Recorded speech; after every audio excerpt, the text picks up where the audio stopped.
कभी भी अपन बाल बच्चा के कुछ गलत बात मत बोला। जैसे कि तू तो जब से जन्म ले ली हमार किस्मत खराब बा कि तारा ऐसा बच्चा भइल।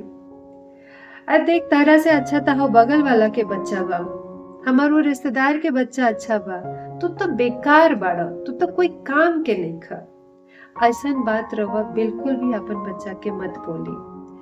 जब बच्चा ये सब बात सुनेला उ मन से दुखी होला, ओकर आत्मविश्वास टूटेला और कहीं न कहीं बच्चा अपन मन में रवा खाती जहर भरता। आज ना काल वो जहर निकाली और जरूर निकाली। कोशिश करी कि ऐसा नेगेटिव बात रवा अपन बच्चा से बिल्कुल भी मत करी।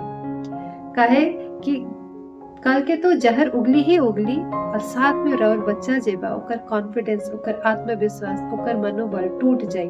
कभी भी अच्छा सक्सेसफुल कामयाब इंसान ना बन सके।